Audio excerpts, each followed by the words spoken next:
このすべての行動が示すもの。こんなことは起こり得ないと思っていたが、僕はきっと君に一目惚れしてしまったのだろう。For all the time I've been playing Tears of Themis, Vyn sticks out as the one fans are very split on. It's either you like him, you don't like him, or you simp for the other guys. Everyone is entitled to their own opinion, but speaking from experience, I feel like people often hate on a character because they just don't know enough.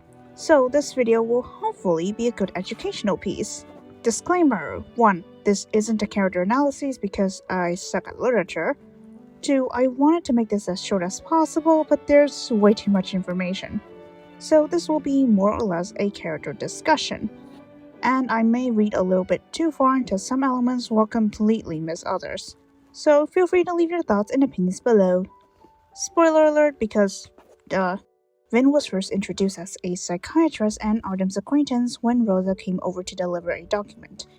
And as we progress in the main story, we do get bits and pieces about his backstory, but they're all very scattered and only make sense when you play through his route. We get our first impression of Vyn from the prologue, going through a dream sequence that ends with Vyn speaking to us as if we're his patient. From the strange way he talks to the hypnosis thing, it's reasonable to be wary of him. In fiction, usually characters can be put into certain boxes that pertain to specific tropes, like how Luke is the childhood friend type. So, from that sequence alone, it's justified to think of Vyn as the manipulative type of character. However, going further into the story would show that he's much kinder in nature than that supposed first impression. The main story very much goes out of its way to show that Vyn is not an individual that we should be cautious around. It takes time to actually understand him beyond what we were first presented with. The way I see it is that all the MLs have characteristics different from the one they first showed to us. Like how Artem gave off the impression of a cold, strict boss, but is actually a gentle and caring person. Vyn's case would be the most extreme since what is shown versus what is hidden for him is directly linked to his moral compass. Like I said in the beginning, a lot of things pointed towards Vyn being a manipulative type of character, plus him being a psychiatrist and being able to conceal his true self gave people even more reasons to be skeptical. When you have all that, but then in the later stories show him as a caring and approachable person in private, yeah, it isn't the easiest thing to take in. Some of the things he does is unconventional or extreme, especially in the main story. At first glance, they can be confusing, like deliberately ingesting poison, but all those things are meant to serve the greater good, to both help the team and whatever case that needs dealing with. In his cards, though, his actions can have more personal and selfish reasons behind them, like wanting to impress MC or to get sympathy from her. One thing I believe is that the older stories portrayed him as a more morally gray character than the present-day ones. I'm not sure whether it's the natural progression of a relationship or just the writer's deliberate change. Regardless, this part of Vyn's writing isn't super difficult to explain. However, when discussing Vyn, a relatively big problem is the way he's written as a psychiatrist. It isn't used that in almost all media, medical themes are more often than not poorly portrayed, and often mental conditions are very much generalized and misinterpreted. Such problems are unfortunately present when it comes to Vyn's stories. So many cases of being medically unprofessional, breaching doctor-patient anonymity, negligence, and misconduct that would never fly in real life and would have caused any doctor to lose their license. All for the sake of plot development. Also, there are portrayals of certain mental conditions that are just way too typical of entertainment media. These negative interpretations could hurt real people with those conditions. Vyn is arguably the most controversial of the guys because of the situations he's put into, the characters he interacts with, and how those interactions play out. Any one of these parts being badly done would be directly associated back to Vyn. Of course, these stories are fictional. They're meant to be make-believes, and perhaps if they are believable enough to the layman, then to the writers, they'd be good enough. I mean, it's not an exaggeration to say that being able to decipher people's thoughts and emotions with 99% accuracy is impossible. Human psychology is infinitely variable. Meanwhile, a doctor's skills are limited to a certain degree.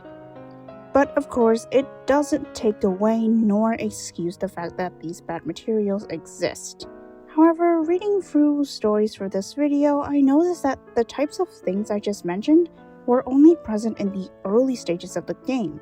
As the years went on, Vyn's writing changed dramatically, and the Vyn that I know right now is far different from the Vyn that I would have encountered way back then. You can say that because I like Vyn, I am biased, and I choose to not acknowledge this history and the bad side of the character when portraying him. Sure, say what you will, but I'm still critical of the writers for this. Speaking as a neurodivergent person, it's damaging when media sees us as defects of society. We're just living our lives. Were the portrayals of the characters with mental disorders intentionally malicious? I don't know. Hoyo is no stranger to controversy, that's for sure. As it stands though, the writers obviously saw the problem and just decided to stay away from specific medical topics. This problem isn't super prevalent, plus I doubt I could cover it in full, and this video's focus is on Vyn, not necessarily a deep dive into these criticisms. It's a shame that in the beginning they wanted to show Vyn as an expert in what he does, but the end product at times were disappointingly offensive. I suppose it's best to listen to what characters say instead of seeing the portrayals on screen. But again, this was mostly in the past. The present day is different. So, I will emphasize that Vyn as I portray to you in the rest of this video will be based on my interpretations of what the writer's goodwill intended for him to be in the present day. I hope you can proceed with an open mind. Although in the present day Vyn resides in Stelis, his past started in the foreign country of Svart. Vyn was born in a noble family and was given the name Vyn Richter Albert. However, what awaited his future was nowhere near glamorous. His father, Erik Kasran, was a highly influential noble of Svart, but his mother, Vyn Richter, was only a regular citizen from Stelis. Despite the two's passionate love at first sight, which led to their child's birth soon after, they had to face the opposition from the Church of Svart. You see, the church held much political and economic influence in the country, and they demanded that Reyna converted for the two's love to be accepted. Reyna refused, and Erik did fight back the church at first, but in the end was unwilling to make political sacrifices for the sake of his relationship. Reyna was disappointed and returned to Stelis. Erik then fell deep into depression and used alcohol to drown his sorrows. All the while, his son was left to look after himself with the help of servants and cruel stepmothers who only sought to usurp him. Wilhelm was seen as an outsider, an illegitimate child by almost everyone that knew him, including those from other noble families, his own family members, his peers at school. Erik's position meant countless parties are always onto him with ulterior motives, and his one heir was inevitably affected. Over the years, Wilhelm has become far too familiar with dirty tricks, underhanded tactics, deceptive sweet talks, and even outright assassination attempts from both outside forces and those within his own family. Although Erik eventually recovered thanks to therapy, his son was already approaching adulthood. Wilhelm, at that point, was completely unfazed by even life-threatening situations and had built up extreme resentment towards all nobles alike. After seeing his father's recovery, though, a sudden fascination for psychology emerged, and the young man wanted to learn more. And so he did, despite the church's ban on study of psychology for nobles. Unlike his father, Wilhelm cared little for the church's threats.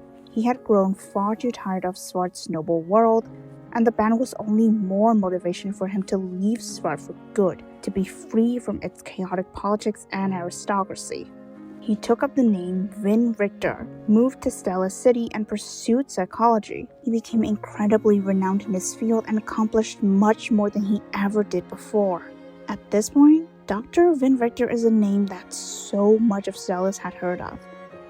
Wilhelm Richard Albert Hasbron was now a thing of the past. It was clear that from the moment Vyn decided to leave Svart, he did not hesitate. He wasn't held up by anything.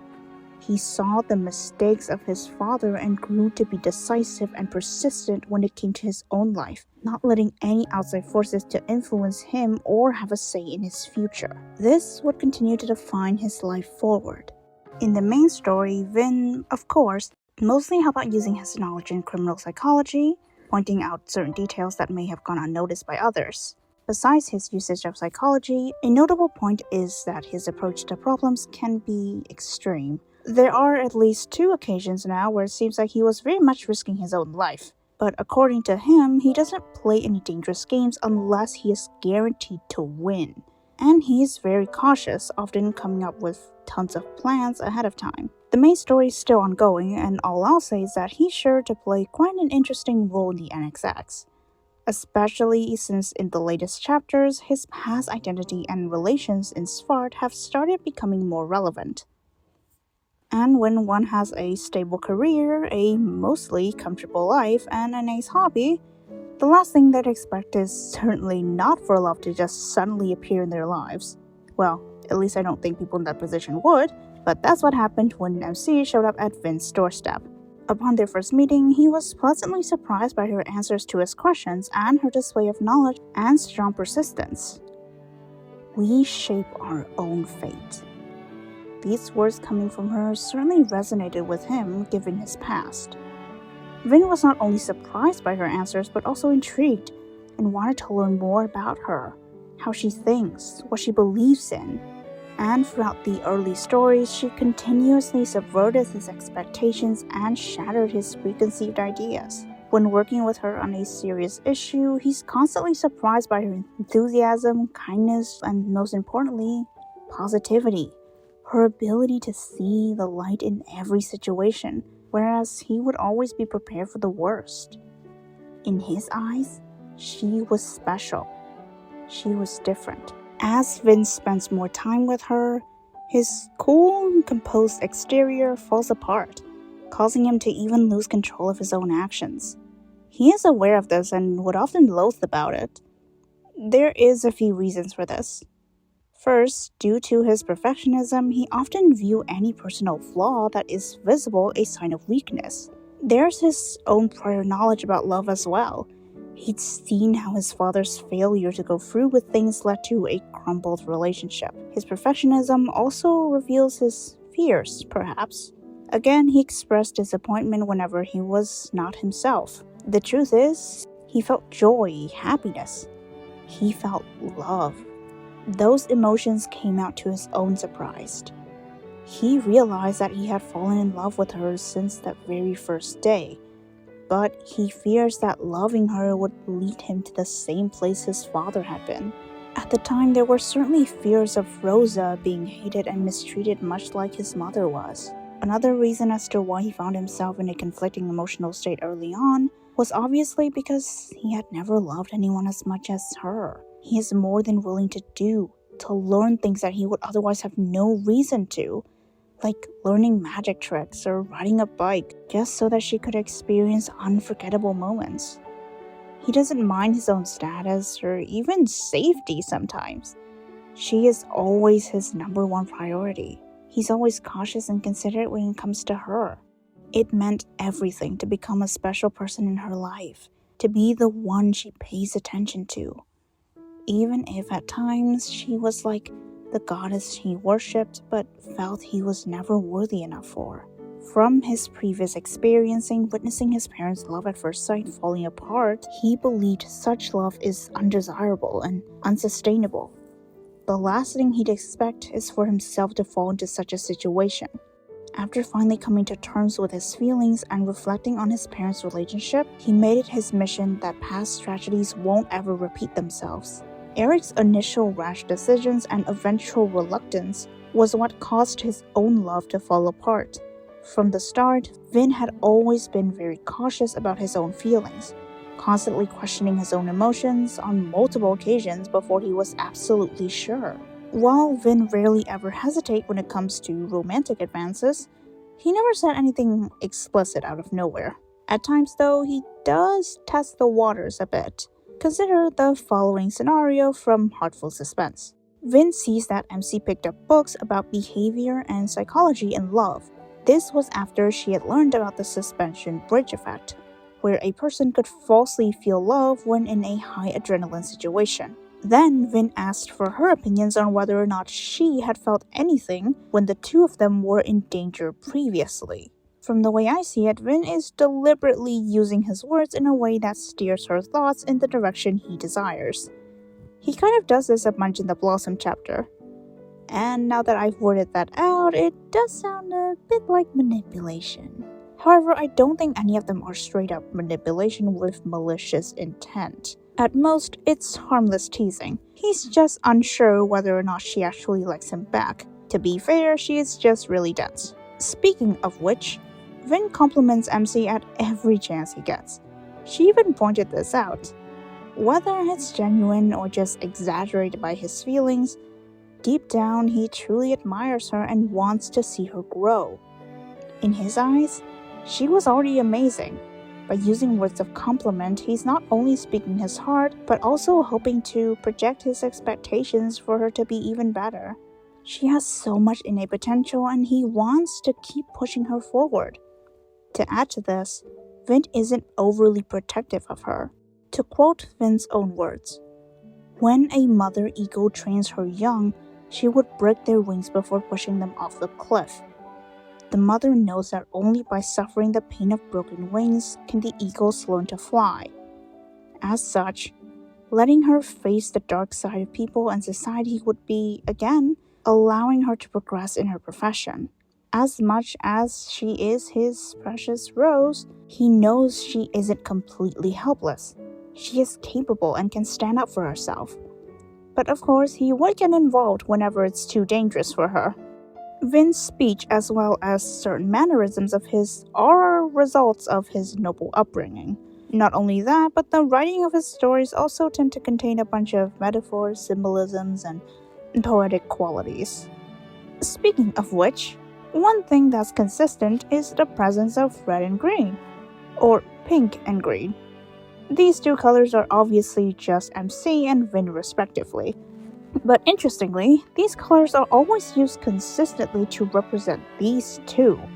It stood out to me as, why would the character's signature colors only be consistently used when it's the two of them?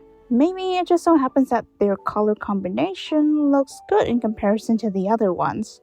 I'll stop at that because going any further than this would be reading too far into likely non-existent implications. One thing I will say is that these colors remind me of a rose. And on that note, Vyn has always seen her as his Rose. Roses are obviously very much attached to the MC. We see that in Duet for the Ages, Vyn rushed out in the middle of the night amidst a storm to bring the roses inside. In his words, it was never about the flowers themselves, but the things that are connected to her. Vyn doesn't just want to care for her, but also everything that reminds him of her. As if he sees those things as part of what makes up their relationship. He wants to protect them. Losing those things would be equivalent to losing a part of the one he loves. He would never allow himself to let that happen. As Vyn finally confessed to her and they started dating, his desire only grew stronger. Eventually, it became an intense feeling of obsessiveness and perhaps even possessiveness. May I remind you that Vyn would always find himself losing control whenever she's around. So, as time gone on, these feelings only grew stronger, until he couldn't hold himself back anymore. Now, I know this game isn't exactly skirting the guidelines. I mean, does this look like they were even trying to avoid anything?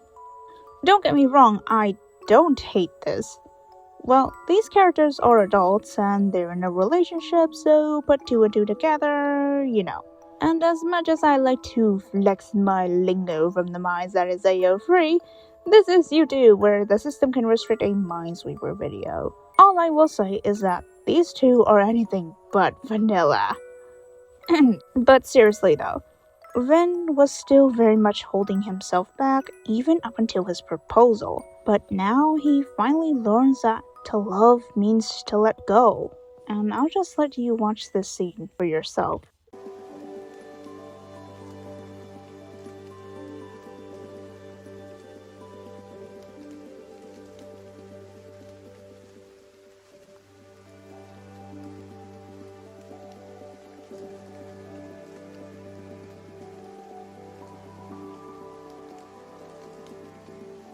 Loving is a learning experience, and communication is key.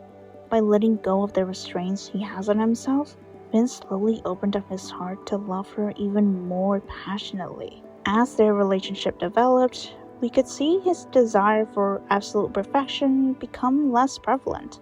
Unlike before, he's not afraid to admit at being bad at something. There's no more reason to hide, and he knows secrets can't be concealed from her. It isn't just having someone to rely on to share your secrets. It's having someone you feel safe to share your vulnerabilities, your flaws, your insecurities. She knows that Vyn would do anything to protect her, but she also lets him understand that he could trust her, and that he doesn't have to act tough or put up a shield around her like he always had to with other people. Her presence brought life into his world. What was once a dark existence with little to dream of suddenly turned bright and was filled with excitement and hope. Because I have you, I look forward to the future. A birthday is meant to celebrate a year of growth, maturity. In the past, it only meant one more year of loneliness, of living within the cold castle walls. What was once an unthinkable dream is now right next to him. She made him realize what family meant, because she is now his family, someone he could love. So many things normal to others are foreign to him. She wants to make it up for him to experience the most normal things of life. For Vyn, this is happiness. It isn't just about sharing exciting first-time experiences with her anymore. It's about seeing the ordinary aspects of life, and with her, he finally has a reason to look forward to it, to live through and to see it all together. Now they have all of eternity to spend together. Whenever Vyn speaks of being together, he always says it like they'd live forever. Reincarnation and swearing an oath to your next life is common in Chinese culture. But if I had a nickel for every time Vyn mentions eternity with her, I'd have at least 2 nickels. Which isn't a lot, but it's enough for me to put it here. The AUs don't really have any relevance to the main story, but they are still pretty interesting. Since these stories aren't set in the main universe, the main thing to pay attention to would be some motifs and elements. I'll briefly say that Vyn is, unsurprisingly, often placed in a noble/royalty position, or some medical profession. Also, doomed fate, blood, death, etc. all seem to point to a desire for happiness and a peaceful life, which certainly checks out. Also, long-haired Vyn, I love it. All the things I mentioned already above are picked out and inserted into these stories, so Vyn won't feel like a complete stranger at the end of the day. It's undeniable that the devs are crazy good at inserting a bazillion different references and details into the characters' stories and designs. Going through everything would take up until next year. Most importantly though, Tears the Themis is very good at writing characters we'd fall in love with. Literally.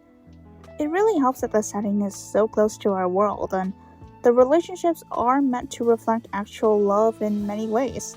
In the beginning, we all play to learn more about the characters, and later on, it's more about just spending time with them and having fun. I'm sure every player had been skeptical of Vyn at some point, but hopefully we've all grown out of that and to understand the writer's intentions with the characters themselves. Carpe diem means enjoy yourself while you have the chance. Or for most people, it means seize the day. One very defining trait of Vyn is his decisiveness. It was a major part that got him out from the dark world that once trapped him, and is part of what helped him to come to terms with his feelings and confess his love to the girl that he was so enamored by. And another thing that this game is really good at is inserting little life lessons into their already rich story. I think his journey towards happiness can be a great source of motivation and inspiration. No matter how painful your life may be, you deserve happiness. You will be the one who ultimately decides your fate. So take the initiative. When an opportunity presents itself, don't hesitate. And remember that there's always someone out there, or even right beside you, who's looking out for you and wants to see you happy. Cherish them. Make the most of the time you have with them. Make real, meaningful memories. Carpe diem. Now, ending everything here would only cover the basics of Vyn's character story up until the present. It would be, and I admit, a bit shallow and wouldn't really do justice to the character. Again, the devs did an incredible job crafting stories and characters that retains interest by putting them in almost any scenario imaginable. It doesn't have to be super crazy, it could just be us spending time with the character. Vyn's story isn't over. He's still going through life, constantly dealing with reality's challenges and making amends for his own past. Playing through and experiencing the story for yourself will always be more emotionally impactful than just understanding the story from an outside perspective. Of course, my opinion may not mean much because I'm not a harsh critic at all. I just enjoy what I enjoy. I hope after all that, you've now gained a better understanding of Vyn, or perhaps get a better idea of who he is. Of course, I highly recommend reading through the stories yourself, especially the AUs, since I didn't cover those. Believe me that those will leave you crying buckets more than this video ever will. Next video will be either Artem or the art book review because this was so much more exhausting than I thought. Anyways, I hope you've enjoyed and that you've learned something new. I'll see y'all later! Bye-bye!